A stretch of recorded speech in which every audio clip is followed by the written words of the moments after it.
Walter Hacket has been on the front line of the efforts to save people's homes and to hold the bankers and the government accountable for the mess they made of our economy and for the suffering that they've caused. But Walter has really been on the front lines in the legal world. This is an incredibly complex area of law. Many well-intentioned people have gotten into it, and Walter has really taken the lead in helping train the lawyers who get into this. And Walter has a unique perspective on this because he used to be a banker. So he knows it from the inside. And Walter knows that when we talk about the fraud that has been at the heart of this foreclosure mess, it's not rhetoric, it's documented fact. And why don't you take it from there, Walter?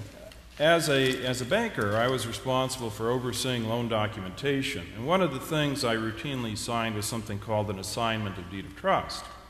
The difference is, if I signed an assignment of deed of trust, it was because it was the time to sign it. The loan had been sold or paid off as appropriate. This document is particularly unique because it's the first one I identified the existence of a California-based robo-signer. You've probably heard that term. This person named T. Sevillano, who happens to have signed 4 of the 5 documents in this stapled packet, we're not entirely sure who he or she works for. We think it's B of A, but according to these documents, it's at least 3 different companies. The fun fact about the first one is that T. Sevillano signs as a corporate officer of Home 123 Corporation. Well, having had a lot of friends in the mortgage industry, I happen to know that Home 123 Corporation was shut down by the California Department of Real Estate in October 2007. But in California and across the country, the dead walk in the form of corporate America. This is a void and fraudulent instrument. But with it, today, Bank of America is attempting to evict a 70-some-year-old couple from their home of over 40 years. Okay, obviously, we're going to try to make sure that doesn't happen. But this is the kind of document that constitutes something I like to call the truth. And the truth is the primary weapon we have to wage war against Wall Street, against corporate America. And here it is. Here we have somebody signing for a corporation that has not existed in 4 years. They've signed the document for the sole purpose of conducting an unlawful foreclosure.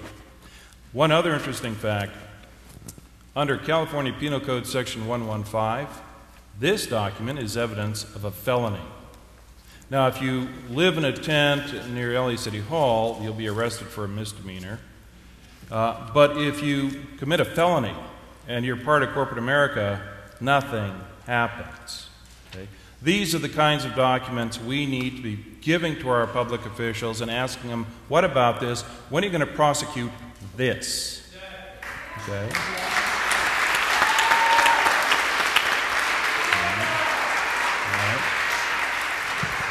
So when you have an instrument like this, it's void. Under the law, it never existed. Okay? Sometimes we have attorneys who identify these documents, but not near enough. These are great things to show to any attorney you know and ask them to look up the concepts of agency and voidness. Because when somebody relies on a document like this, let's just say some innocent couple wound up buying this home somewhere down the road. Their title is in jeopardy forevermore because a void instrument was used to obtain that title. So the hole that corporate America has dug for us will continue to exist. They're going to try to fill it with lies, but the truth, again, is our weapon, and let's make sure that doesn't happen. Something that people ask me a lot is, shouldn't people have known better? Shouldn't people have been able to take one look at these crazy loans where there was no documentation required of their income and these crazy terms? Shouldn't they have been able to look at these loans and know better that this was too good to be true and that they should have avoided it, and that it's really their own responsibility. Well, part of the problem is that there isn't such a thing in the United States as too good to be true. I mean, you look at some of the Wall Street CEOs, and they've made fairy tales come true. They do it pretty routinely. What really happens in California is you have, beginning in the mid-90s, mortgage brokers. These are people licensed by the California Department of Real Estate. Start originating over 2/3 of all mortgages in California, and that percentage grew. These individuals have fiduciary duties to their clients. What does that mean? What is a fiduciary duty? That means they have an absolute duty to tell the truth, and the client has the right, by law, to rely on the representations made. Okay, we just had a case come down out of the 6th District that involves facts. The most common problem we had was something called the bait and switch. So the loan broker would come to a borrower with this amazing loan with these great terms. It's very affordable. It's going to be cheaper than rent. And of course, home ownership is part of the American dream. So it's easy to sell. So you tell somebody, we've got this great deal for you. You're going to be a homeowner. Congratulations. Then they send out a mobile notary with loan documents that have no connection whatsoever to the loan terms represented to the borrower. They have 10 to 15 minutes before they have to get to the next signing. You know, you have any questions, you ask your broker, and they have the legal right to presume that the documents represent the terms they were told they were getting. That's how they made it happen. And was there tremendous pressure to sell a lot of these loans? Oh, sure. I mean, there was a sea change in mortgage origination beginning in the mid-1990s. Prior to 1995, the idea of using a FICO score, and it's important to understand, it's not a credit score. Fair Isaac Company is behind every single credit score in the world.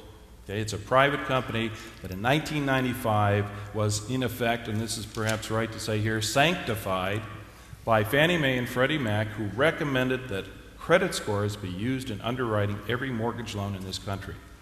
That's how you got somebody with a 700 FICO score and $10 an hour in income into a mortgage loan, because income didn't matter.